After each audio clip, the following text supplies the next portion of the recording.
Business over drinks. Business over drinks. This is Dave and Tom. This is business over drinks. Hey everybody, welcome to another episode of Business Over Drinks. My name is Tannin and I'm calling in from Singapore. My name is David. I'm calling in from Brizzy, Australia. And we have a very special guest tonight. So the reason why we have this guest is we have a podcast, right? And it's called Business Over Drinks. And yet we're completely illiterate when it comes to wine. That's why we thought we'd be professional for once and find someone out there who actually knows their shit. And also to record a great guide for anyone else out there who are like us. You know, the wine novices, yet infrequent gatherings, work situation, dates, business meetings, and whatever, where socially you're required to have at least a base level knowledge of wine, or even what wine to choose when you're giving it to someone as a gift. So I'm extremely excited to introduce our next guest, Amy White. So Amy fell in love with the industry while studying for her degree in languages in Europe, cutting her teeth at one of the UK's oldest and most distinguished wine merchants based on London's infamous Fleet Street. She received an education in wine most can only dream of, while sharing her knowledge by hosting tasting events in boardrooms and restaurants across London and beyond. 2011 saw Amy lured to Australia with a rough idea of doing vintage and a one-year working holiday visa in her hand. She found a place in Aramis Vineyards, a boutique McLaren Vale winery that she runs to this day, as well as building a wholesale business that produces, imports, and distributes boutique wines across Australia. She is at her happiest collaborating with winemakers to create new wines, designing labels, and scouring Southern Europe for exciting new finds to bring back and share with an appreciative Aussie audience. Amy, along with her partner, well-known industry figure Darren Davis, also own Davis and White, Queensland's first dedicated wine auctioning house. So welcome to the show, Amy. How you doing? Thank you very much. I'm very pleased to be here. Oh, I hope that introduction was good, Amy. Dave, like I said, he tends to recite this like he's in front of a classroom, and the teacher just called on him to say It's mortifying, but yeah, let's carry on. All right, so before we jump straight into questions, maybe we just do a quick introduction of what we're drinking. Dave, do you want to go first? Yeah, no worries. So tonight I'm drinking a popular one in Australia, Taylor's. So I'm having a Cab Sav from Clare Valley, Limestone Coast, and it's delicious as usual. I'm a big fan of Taylor's. Oh, nice. Nice. Ironically, I'm also drinking a Wakefield Taylor's. I'm drinking the Shiraz from Clare Valley as well. It's really good. I'm enjoying it, and I've already drunk more than half the bottle, but that's my fault. I drink very fast. Before Amy goes in, as you can see, the way Tony and I describe a wine is very good, delicious, very basic level before you, red. Amy. So red. It was one of the first things that I learned when I came to Australia was whether a wine passes the yum or yuck test. So if it passes the yum test, it's all good. And that's all you need to know. Or the 3-bottle test. Could you drink 3 bottles of it? If yes, then you're good to go.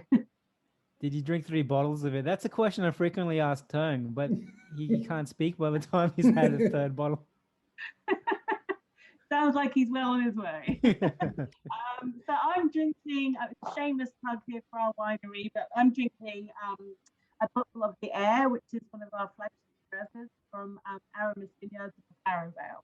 So it's a really rich, deep Shiraz, good for a cool Brisbane evening. As you know, it's been raining a lot here, so starting to feel autumn. It's very unusual for Brisbane.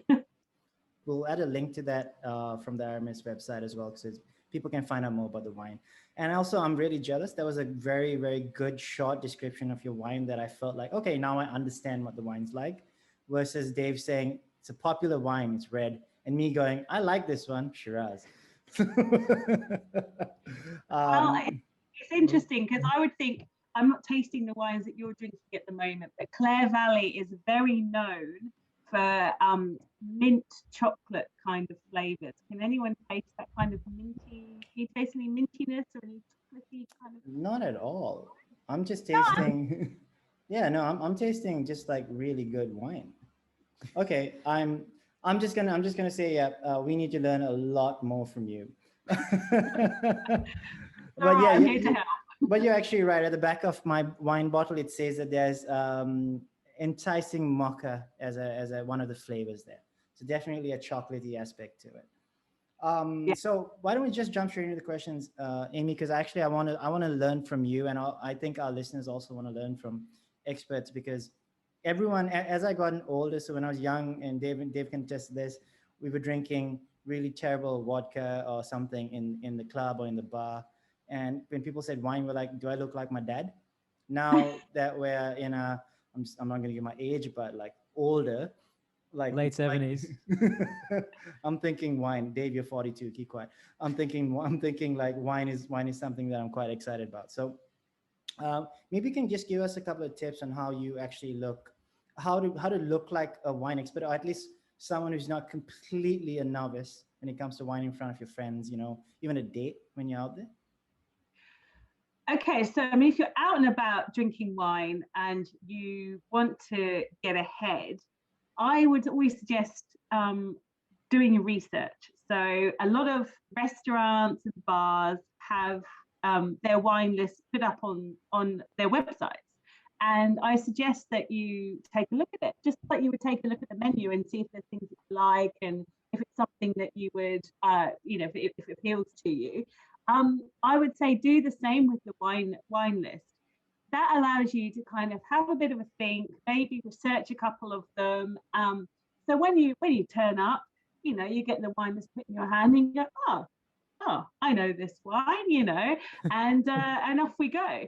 There's even in the industry, there is nothing that can replace knowledge. Even the best tasters, even the biggest experts, can get tripped up every now and again. I mean, there's a very famous clip. I don't know if you've ever seen it, with Cliff Richard, the singer, when he was produced his own wine that he makes in Portugal. He was given it in a blind tasting, and he said that it was the most disgusting thing he'd ever tasted in his life. That's great marketing. Yep, exactly. Marketing. So look, it happens to the best of them. Not saying that Cliff is necessarily the best of them, but it happens. It does happen. So look, a little bit of prior knowledge is always a good thing.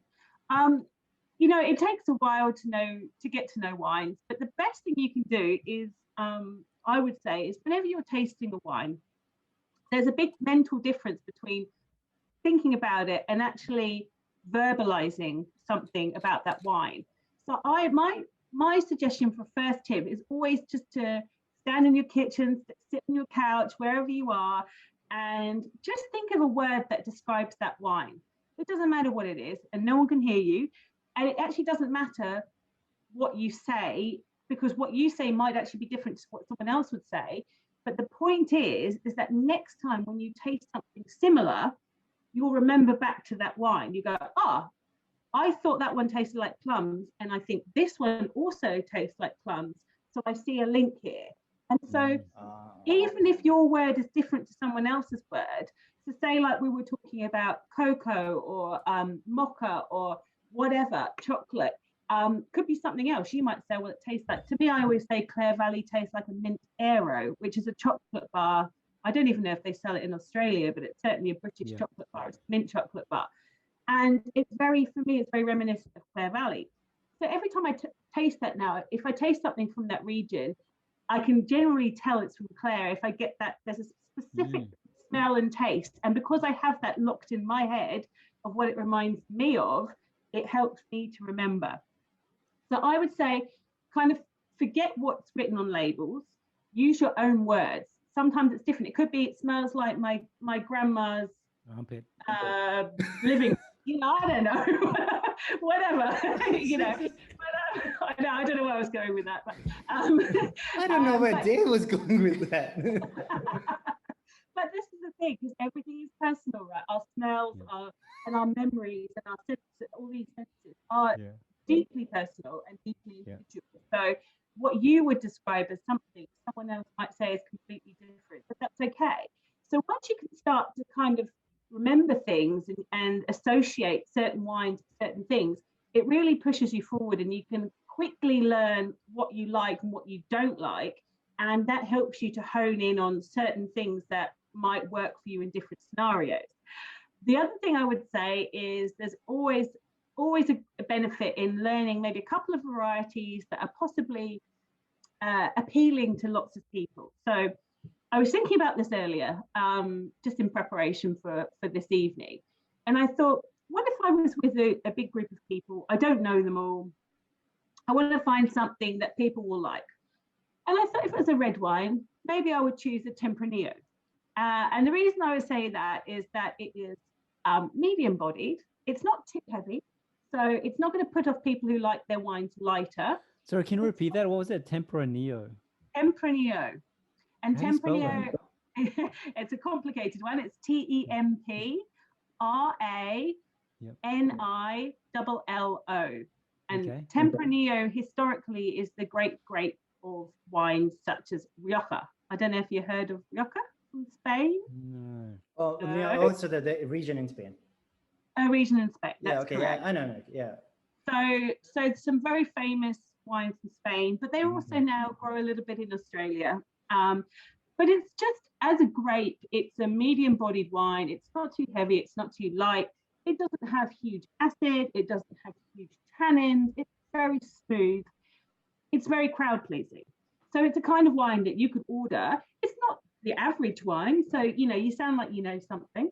But it's a wine that Tempranillo, there you go. Yeah. And maybe on the whites, I'm going to say maybe a Fiano. Now that's an Italian grape variety originally, but that's very popular here in Australia now. And there's actually a lot of it grown in South Australia, particularly in the Adelaide Hills and Clare Valley, and some in McLaren Vale.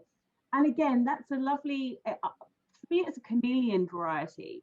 Every time you taste it, it tastes different. And it really, you notice a lot of variance depending on what you're eating it with. And it's very flexible. So there's very little food-wise that you would say would not pair well with a Fiano.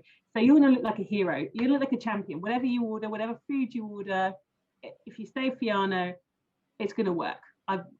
It would be very unusual not to. So there are some varieties that we would say are quite sort of user-friendly in that sense. They really do go with a broad range of dishes, or can be enjoyed without food, and yeah, you're very unlikely to get tripped up.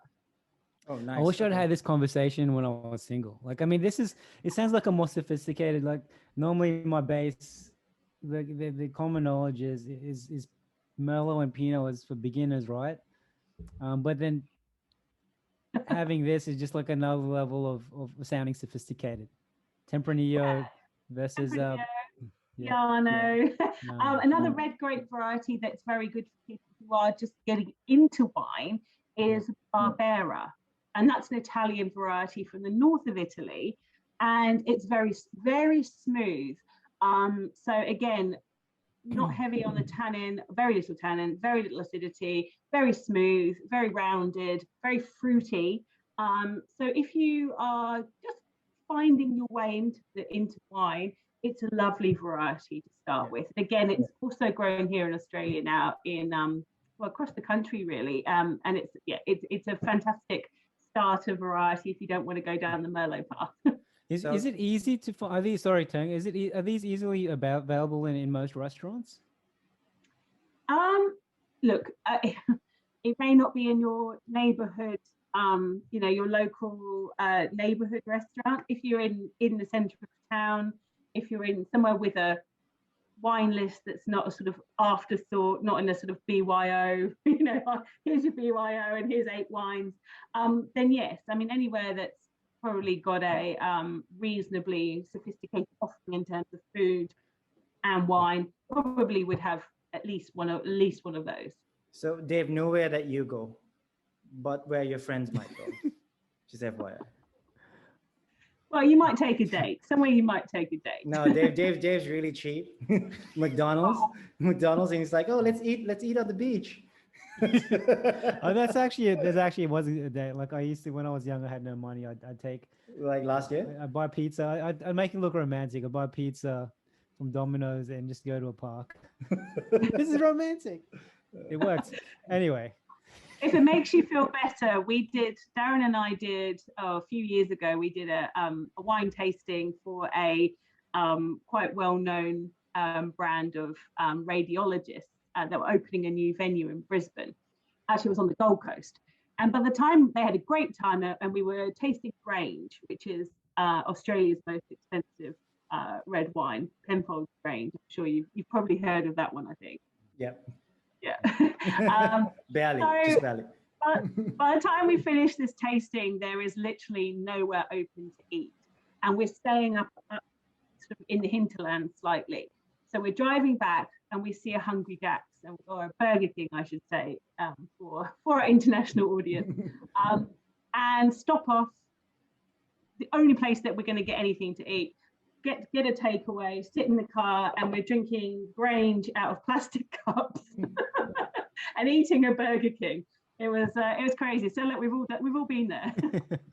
You're bringing back memories, Amy. That just sounds like most of my evenings from last week. That was me this morning. Oh, Dave, so your question for Amy? Yeah, for sure. By the way, anyone who forgets any of this terminology, we'll actually do a wine guide. So if you're out and about with friends and mates, just go to a website, check it out. So I'll set up a URL. So you'll go to businessoverdrinks.com/wine-guide. And that'll be like your quick guide when you're out, and you can quickly see what to order, what's something that will satisfy everyone. Yeah. Guys, we'll put in our show notes, because I'm pretty sure Dave's going to forget to do that properly, or he'll change the URL. So we'll put in our show notes. Exactly. We'll be in our show notes. And yeah, so that's excellent stuff, Amy. So let's say you're at a restaurant and you're not looking at our show notes, and we're going all the way back to just looking at the menu, and you're a novice and you're looking at red wines and white wines. What would you say be the main difference, the core difference? All I know is red wines. I heard somewhere that it's healthier, and for some reason that set me on a track to preferring red wines. But what do you say the core differences between white and red wines are? Okay, well, firstly, to answer your question about health, the reason for that is effectively the antioxidants that are in the skins of red wine. So when we make wine, white wine gets pressed immediately. It doesn't stay, or generally doesn't stay on its skins for any length of time. Red wine is generally fermented on skins for about 8 to 10 days, and all of those oxidants that are in the skin and also in the other parts of the grape are all coming out into that wine. So that's where that all comes from, and that's why it's in red but not in white, and that's really down to that wine making process. So all of those lovely things, and that's where tannin comes from too. So when you bite into a grape and it's got that sort of fuzzy, cloudy kind of look on the outside of the grape, and it's sort of that sort of almost cloudy, fuzzy taste when you bite into it. Yeah, that's your tannin. And so that's the same thing that you would get if you drink a really strong cup of tea. You'll notice, how your gums sort of dry out if you drink strong tea, black tea. That's tannin too. So and that's what you'll find on the outside of those grapes. And that's why tannins again are present in red wine. And so when you say tannin, that's the grape flavor. That's the tannic structure. So it's not the flavor of the grape necessarily, but it does add that sort of structural element. It adds that sort of drying element to the wine. So when it gives it that sort of finish, and it gives it sort of balance. So again, if you're drinking something with food, having tannins just helps to balance that out, because it does just give it that structure that balances nicely with food. So we would tend to drink a tannic red with food, because they can be a bit drying on their own. As I say, it's like drinking a very strong cup of tea. And I think the food's very rich as well. Like a high tannic wine is really good to kind of balance it out. And particularly acidity in that instance as well is very good to balance that. It's just, it's very similar. It's the same rules as food rules, really. You want that balance of fat and acid, to complement each other. So acidity will help cut through.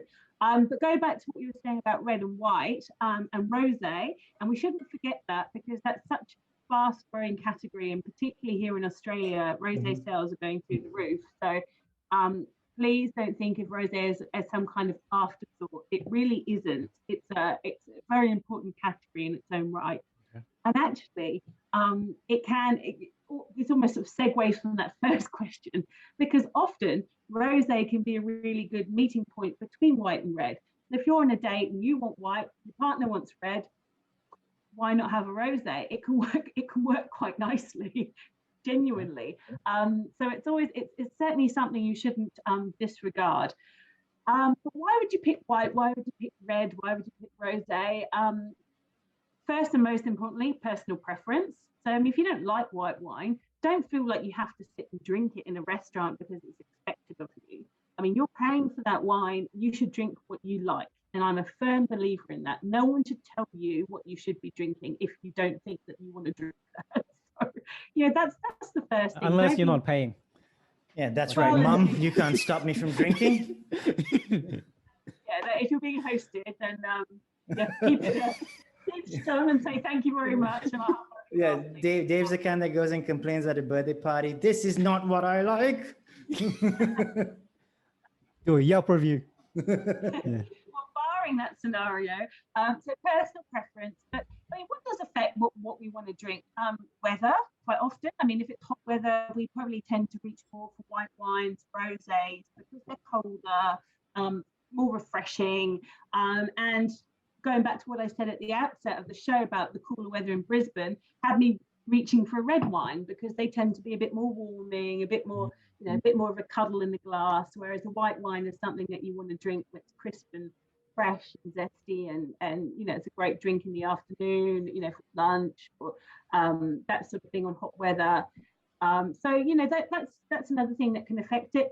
Food obviously can be a consideration. So let's say if we're eating, this is a very basic rule of thumb, but eating fish, maybe chicken, that sort of thing. We might go for white wine if we're eating a heartier dish, a meaty dish, or something with big hearty vegetables, full flavored. We might go for a red wine. But again, there are exceptions to every rule, and no one's going to string you up these days for drinking a red wine with fish or drinking a white wine with a steak. I mean, seriously, if that's what you like, go for it. And how about rosé? How does that? Again, it's pretty wide ranging, but you would tend to look at it more in a similar category to white wines in terms of food. So probably you would go with a rosé with it's perfect with seafood, shellfish, even with charcuterie. It's a lighter and more refreshing wine. So you tend to put it more on that white spectrum. I used to have a bottle of rosé in my house when I was younger, all the time, because if I ever brought a date back, I would just take out the bottle of rosé because it was the safest thing in case they didn't drink wine. So I'm like, oh, it's rosé. It's nice. It's sweet. It's light. And I was younger and I didn't know anything. So I was like, okay. So do you have a lot of rosé left unused? oh, no, I drank it all, man. Like I don't waste. I've got no shame. I'll drink it. And plus, it's an interesting point that you raised though, because when we were growing up, rosés did tend to be sweet. It was quite frequent that they were. These days, it's very much not the case. So now most rosés are very dry. And I mean, there's still, we my partner and I the other night had a 70s night, just fun, like just kind of dinner party just for the two of us. It was lockdown. What can I say? I've had plenty of those. Don't worry. We had a bottle of the old McLaren Vale, round. I don't know if you've ever seen it, but it's a very famous bottle that was round. And it's an old sweet rosé from the set. It was very popular in the 70s. But really, things have changed a lot in the intervening years. So, it's been a story that we've had to tell a lot over the years, is to explain to people that rosés aren't that sweet drink that Nana liked. They're really dry, they're elegant, they have very, very fine flavors, and they stand alongside very good quality white spreads. Oh yeah, no, for sure. I've actually tasted rosés recently that are quite I really enjoyed them actually. Very dry. They reminded me of having a crisp white, but with a little bit of a different flavor to it. So I was quite pleased and surprised actually. So Flavor. it was a distinctness to it that I think was just a little bit different from a standard white, like a different from a Chardonnay or something like that. Just being with Amy is making you sound more sophisticated. Yeah, no, I know. It just, I sound really like, I just not really arty-farty, but I'm just making it up now. I'm just like, I had a really good one. No, but actually, so I've got a question, right, following up on that, because I think that's a really good guide on, you know, how you, because I think what you've been trying to say is you pick what you like. Don't try and stick to like the old way of doing things, or like things that you've heard like 10 years ago and what to do, right? But like, what's the deal with organic wine? I touched on this a little bit in our pre-conversation, because I was trying to explain organic wine to a friend, and then I realized I have no idea. And then I did a quick search and some research, and the majority of what I saw was organic wine is not rubbish, but it's a lot of hype around it. But there's no regulation, there's no like rules or like a very strict category of how you say what's organic wine or not. And am I wrong? You're not wrong necessarily, but there are very different rules depending on what country it is. So in Australia, it's not very highly regulated at all. But in other countries, they have a very rigorous certification process, and it takes years to achieve it. So, you know, there are countries like France or Spain, the EU regulations for achieving official organic status that they can actually put on their bottles and ship to somewhere like the US. It is a very rigorous process. Whereas here in Australia, yeah, it's a little, we haven't got quite that same degree of those same degree of regulation around it. Look, I wouldn't say that organic wines are rubbish in any way. It's not an easy thing to be 100% organic, especially in a country like Australia, where we have so many issues with water, with in certain seasons. You know, not to be able to use any form of sprays does mean that you are in danger in some years of just wiping out your whole crop. So you have to sort of take that risk as part and parcel of what you do. It's quite a big decision. But look, more and more wineries are converting over to organic, and it is certainly a trend that we are seeing increasingly, and particularly in Europe. I'm seeing it hugely in the wines that we're importing. Yeah. Many wineries are converting to official organic. Most of them have been following these practices for many years. And I would say that in a way, sometimes what you need to look for is people who follow maybe organic principles, biodynamic principles as far as they can, unless you're absolutely set on having something fully organic. I think the principles, if people are there and using those principles, that's probably the critical thing. There may be times when they absolutely can't avoid using something, but in general, most wineries are now trying to use as little as they can, and we call that minimal intervention in the vineyard, and in the winery. And of course, we're seeing an increase in natural wines too. Now, that's not really so much my thing, but you know, I can't deny that there has been a movement. You know, an interest, certainly a renewed interest in natural wines over the last. What's the difference between natural wine and organic wines? So natural wine is where they don't add it, they use a sort of wild yeast, and then nothing is added at all in terms of sulfites. Absolutely nothing is added. So that wine is sort of evolving in bottle. Nothing is controlling what's happening to that wine.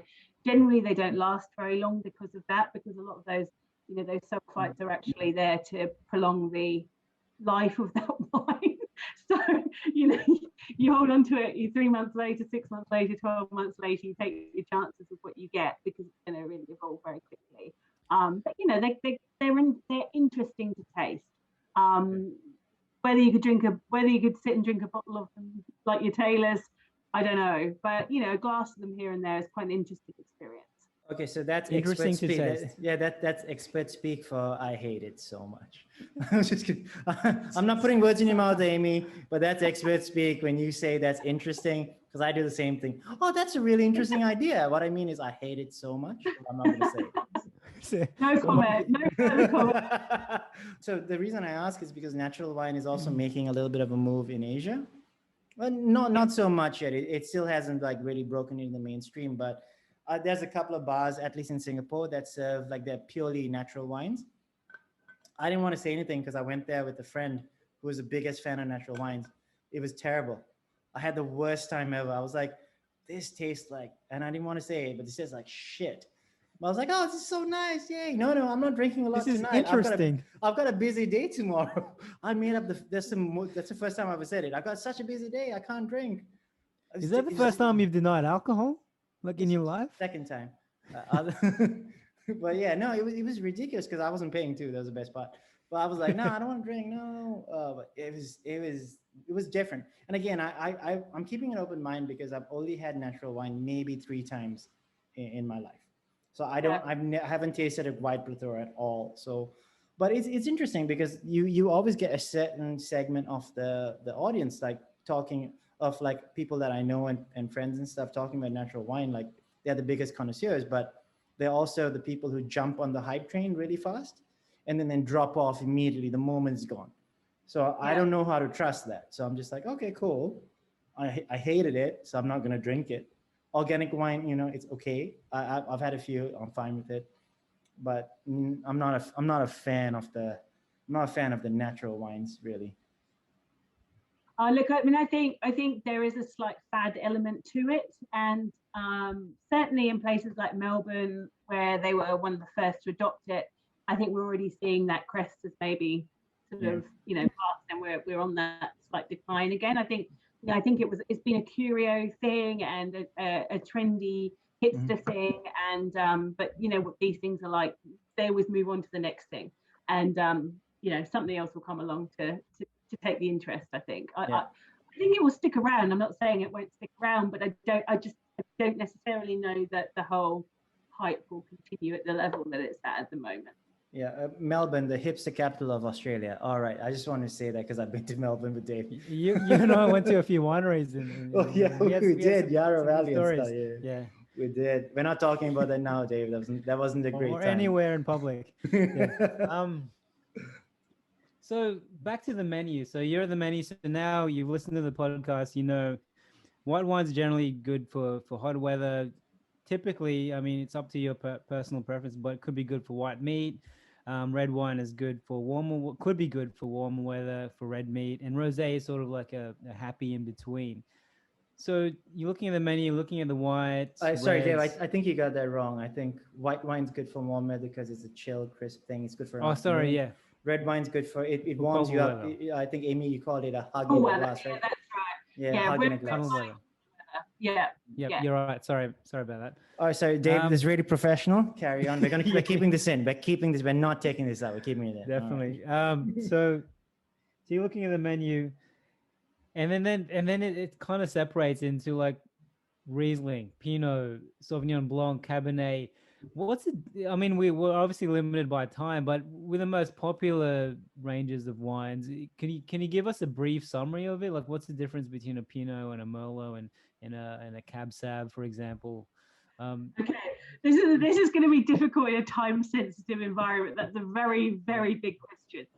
Okay. The first thing I would always hope, and when we are consulting with restaurants and putting together wine lists, my hope is always that they should start with varieties that are lighter and move to varieties that are fuller bodied and heavier. So on the white wine front, you would expect that the first white wines on that list would be the lightest, a Riesling or a Sauvignon Blanc, that type of thing. And as you move progressively through the white, hopefully, if they've done their job, they should move to fuller bodied whites like your Chardonnays. That's a good hack. Wines. That's okay. In an ideal environment, that happens. If you go down to your local pub, I can't guarantee that will happen. So, then it's more of a question of getting to know some of those key varieties and what they sort of taste like. So, Sauvignon Blanc is really crisp, quite acidic. It's very refreshing. Whereas Pinot Grigio, Pinot Gris tends to have a little bit more a little bit more fruit to it, a little bit more richness on the palate. And then you move through to Chardonnay, which could be oaked. That not everybody likes an oaky Chardonnay, but that's a fuller bodied style, richer in the mouth, still dry generally, but again, moving more in towards your food wines.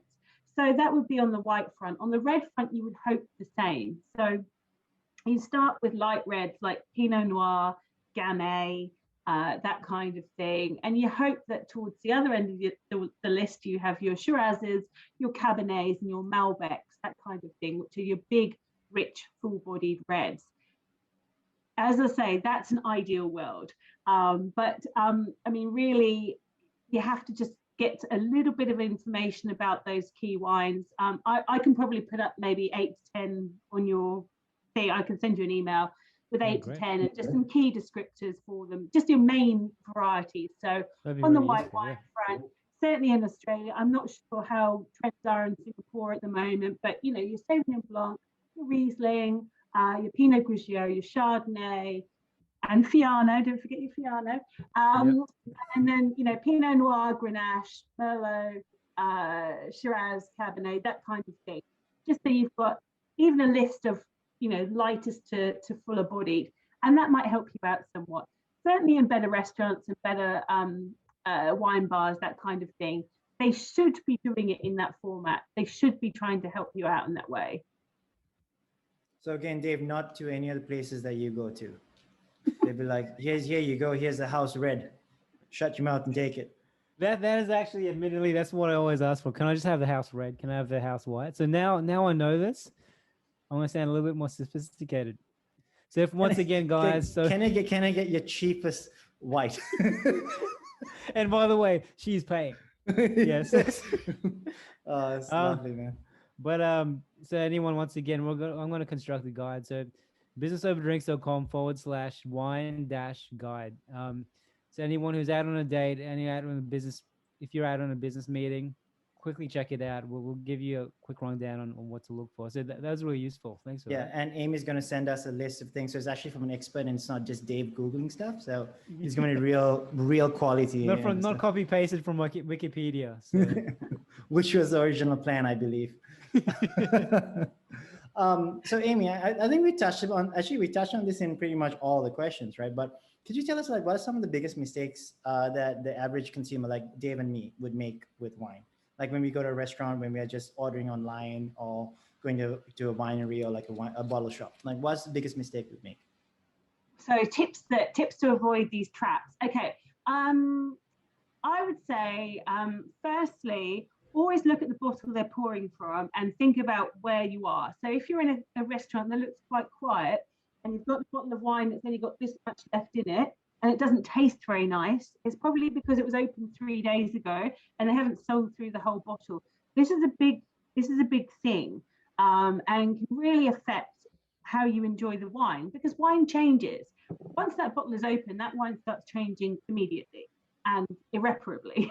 So, you know, if you see someone opening the bottle, or you get, you know, or at least you're somewhere where you can see there's a high turnover of wine being poured, at least you've got some degree of certainty that what you're tasting is what you're supposed to be tasting.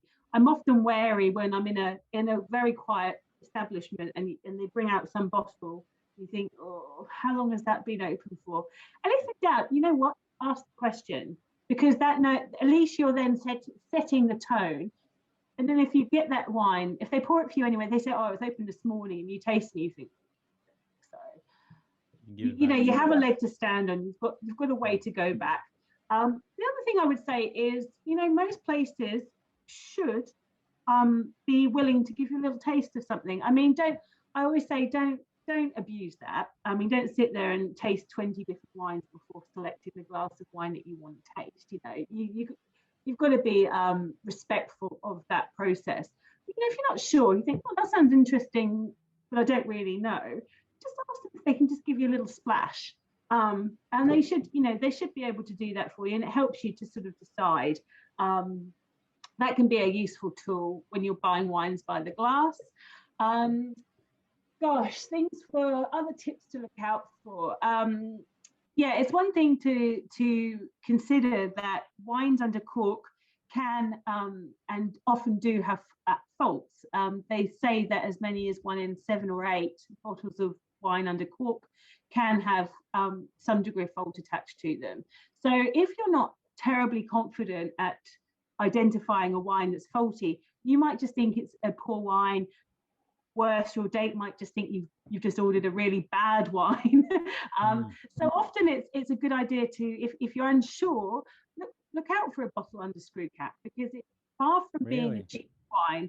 It doesn't indicate that these days. I used to actually tell the story about how much more expensive a proper Stelvin screw cap is than a cheap cork.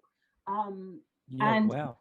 Okay. To me, running a winery, my rule of thumb is anything that you don't want to lay down for any serious length of time, you put it under screw cap, because the cork will not improve it, but it does add risk. For longer term storage, I still believe that a de-uncork is your way forward, because the wine needs that degree of evolution. It's supposed to age that little bit in bottle, and you can't really achieve that with a screw cap. But yeah, so if it's something that you want to drink, unless you're drinking something very expensive with a lot of age to it, a screw cap is a good option. Oh wow, that's Speaking of storage. This is complete opposite of how I choose my wine usually. I go cork because it looks fancier. Yeah, that's what I thought. Yeah, okay. Interesting. In Australia, there's been a movement against cork, and if especially because here it's difficult to find anyone under a certain age who even knows how to use a corkscrew. So in bars, they don't actually put. And this is a true story. A lot of bars refuse to buy wines that are under cork because they don't want their staff to be under pressure to have to open them in front of customers. I get performance anxiety with corks and champagne and other things as well. But yeah, definitely. So I'm a wine snob apparently. I love corks. Can open them all day long. And with champagne, like every party you go to, everyone there's a group of people who get scared opening champagne, but champagne's probably another topic altogether. In terms of storage, like if you're drinking a bottle of red at home or white or rosé, what's an ideal way to store it? Can you just put it in the fridge or? Fridge is what we would generally advocate, because what all wine needs at all times ideally is stable temperature. So what you don't want, especially once it's been opened, is that you have the temperature drop overnight, then it warms up, and So at least if you put it into the fridge, it will sort of help to stabilize that until you next want to drink it. Make sure you also put some kind of covering on it. So there's already oxygen in there, but you can prevent you can prevent a bit of unnecessary spoilage by putting the screw cap back on it, putting the cork back into the bottle. It will certainly help maintain the condition of that wine. Okay. I always advocate drinking it though. I've been so it's very rare that a wine lasts more than a couple of days. I've been using a wine fridge recently that I just got, and I love it. Keeps the temperature consistent at 15, 16. Love it. It's the best. Well, just finish a bottle, man. Just finish 3 bottles as Amy suggested. Remember, everyone. That's Friday. That's Friday. Anyone who's listening, this is entertainment purposes only. Do not actually drink 3 bottles. Do not sue us. Thank you. That's our disclaimer. Amy, so one thing I mentioned, I think Dave mentioned at the start as well, is that you and David actually, so David and White, like you guys do wine auctioning, right? Maybe you can tell us a little. You can just tell us a little bit more about that as well. Sorry. His name's Darren. His surname is Davis. I think. Davis and White. Oh, I'm sorry, David. David wrote. I just want to make this very clear. David wrote in the questions that we have David and White. Dave, I want you to look at it. I want you to look at it, David. You wrote David and White. You wrote David and White. Okay, so I was looking at that. He did do that. Now he's deleting it. He's deleting it as well. I can see him do it. All right. I just want to make very clear that I didn't make a mistake. I followed the questions as we. I knew it was Davis and White based on my research. Anyway. Oh, here we go. Here we go. All right. Sorry, Amy. I apologize for the lack of professionalism of David, who is a liar. All right. Maybe you can share. You can share a little bit more about that because David and I really we don't know much about wine auctioning at all. So maybe you can share a little bit about that. Sure. So look, wine auctioning is like any other kind of auction, really. But it's a great way to find wines, bargain wines, but also at the other end to find interesting wines that are maybe pre-cellared. If you like older wines, more interesting curio wines, wines for a big event, an occasion, a 30th birthday, a 50th birthday, some particular year that has a significance. Wine auctions can be a great way to do that, or if you're collecting wines for any reason, any particular styles. We got into it just over a year ago, actually, and it was funny how that came about. We were in that final stage of preparation, and as funny as it is, COVID came along, and suddenly we had a lot of restaurants suddenly needing to liquidate their stock quite quickly. They didn't know when they were going to be able to reopen. They wanted to be able to pay their bills. They had to sell their wines. So we started off helping out a lot of restaurants at that time, and to facilitate that, we didn't charge any kind of seller's commission. So they took 100% of the money that was raised on those bottles, and we started out that way. But it's amazing how many people want to, people who have maybe amassed so much wine over their lives that they realize they can't actually physically drink it all, and suddenly think, maybe we better sell some of it. People sell wine for all sorts of reasons, but buying, it's a really interesting process because, firstly, there are lots of bargains. It's a great way to get hold of, a lot of importers, wholesalers. If you've got an end of line, you've got a few cases left, you can't really go and put it on a different wine list because they need some continuity of supply. So that wholesaler might say, well, we've got 4 or 5 cases, let's auction them. And of course, no one's going to pay the full price for them. So, you're going to get a good deal on those kind of wines. Equally, at the other end, as I say, we get interesting sellers full of wines that have been imported or bought. We've got at the moment, we've got 30 plus different vintages of Grange on there from a single seller, in immaculate condition, that have been purchased straight from the winery and sold every year. And these things don't come about that easily. It's not that easy to find these kinds of wines. So it's a great place to go and look for some interesting things. So how can people start participating in wine auctioning? You just have to go onto the website, which our website is davisandwhite.com.au, click on auctions and you sign up, and off you go. All you have to remember is, as with most auctions, eBay accepted, most professional auctions, there is a buyer's fee. So that is a 15% buyer's fee on top of what the ticket price of the item. As long as you remember that, you just go for your life. Oh, so nice. So just a quick question about that, right? So then we're not looking at, so that could even be like massive bargains where you're not paying like an average guy can actually go and like buy things at the auction, right? You don't need to be like a high fly or high net worth individual to like. No. I mean, we have wines on there, $10 a bottle, that kind of thing. What? $1,000. It turns from Singapore where bottles of wine are like how much? So Singapore has the highest tax rate in the world on alcohol, and I hate it so much. So in an average restaurant, so when we're not talking a high-end restaurant, a bottle of wine can start at 60. In Australia, that same bottle of wine would be $4. $4 and this is not even, it's a terrible bottle of wine. It's what you used to cook with. $60 in a restaurant. Red wine vinegar. Yeah, it's basically vinegar, one step above vinegar, and it's $60. It starts at 60. So I am just super. It's $10 just makes me angry. I'm sorry, it makes me really angry. Oh, what? That's great. So if you're listening, check it out. I'm definitely going to check it out after this. Oh yeah, Dave, you should definitely buy a few cases and send some over here. No, I'm good. I'll keep it for myself.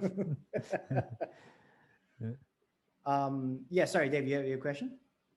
Let's say because a really generic present you can give to clients or friends, or it is either chocolates or wine, right? What's a this may be an impossible question, but what's a good wine you could get someone as a present where they actually drink it and go, hey, that was actually pretty good? It's probably, it could be a pretty challenging question. Question, unless you know something about their taste. Mm. I mean, a classic wine, a classic, if you don't really know much about what they like, often it's safe to stick with something like a champagne or a port or that kind of thing, where pretty much everyone's going to drink those at some stage. I mean, if you know a little bit more, if you know that they like full-bodied wines, or they like light wines, if they really enjoy lighter wines, you might want to buy them a beautiful bottle of Pinot Noir. If they're heavier wines, maybe a beautiful big Shiraz. But that, at that point, you sort of need a little bit of knowledge about them. But as I say, I mean, I think if you go for, at this point, you need to go for, if you don't know, then you're safest going for something that's well known. Because if you're going to spend some money on a gift, right, you want that person to know that you spent some money on that gift. So not to make it too obscure, and generally a big brand, a prestigious brand, I should say, even if they look at it and they think, oh, I don't know if I would drink that, but they will definitely take it to a dinner party, and they know that they can take that and go, look what I bought.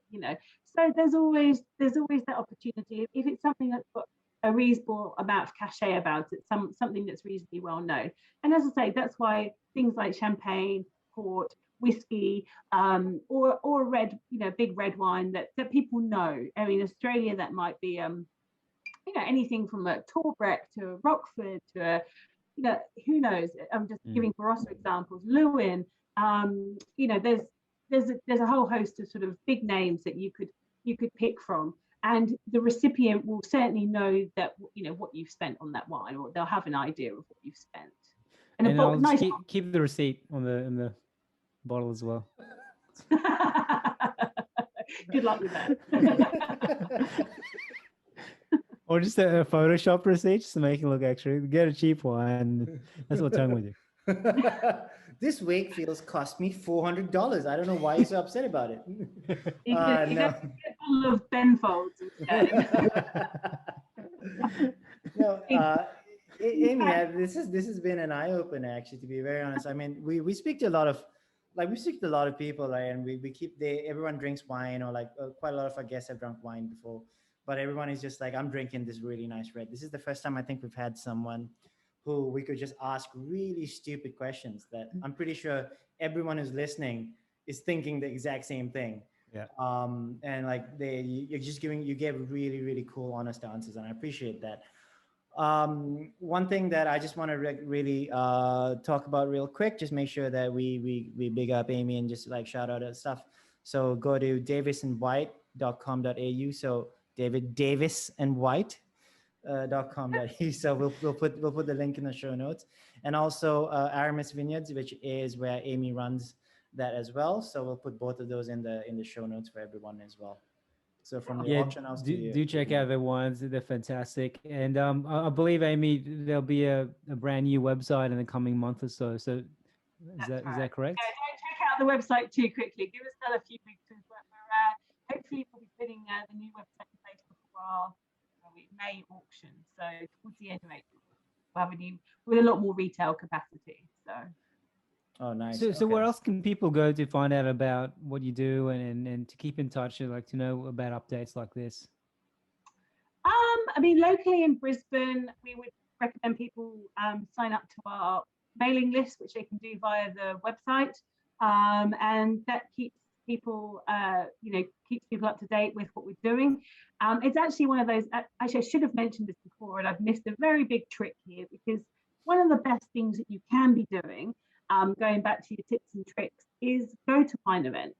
Darren and I host a lot of lunches, and they are great fun. And it kind of takes all that stigma and all those issues away from what we were talking about, going into a restaurant, having to order, having to worry about what you're drinking, etc. We have a lot of corporate customers who come to our lunches to network and to just enjoy a really good lunch with clients, that kind of thing, because they can sit down, They don't have to worry about the menu. They don't have to worry about the wine. They know they're going to get amazing wine. They know they're going to get a bit of entertainment.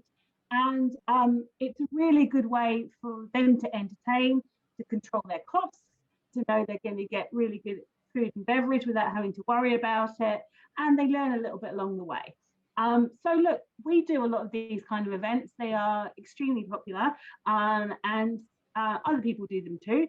And in general, they're a great way to learn a bit. You can learn as much or as little as you want, really. You can go there and just have a good time. You can go there and have a good chat with the people hosting the event. But either way, you're gonna learn a bit, and you're gonna enjoy some good wines and good times. So it's a really good way to learn a bit more in a slightly less pressurized environment. Fantastic. Is that the Aramis Vineyards website? That's on the Davis & White website. So that's us here website. in Brisbane, and we do things around Southeast Queensland.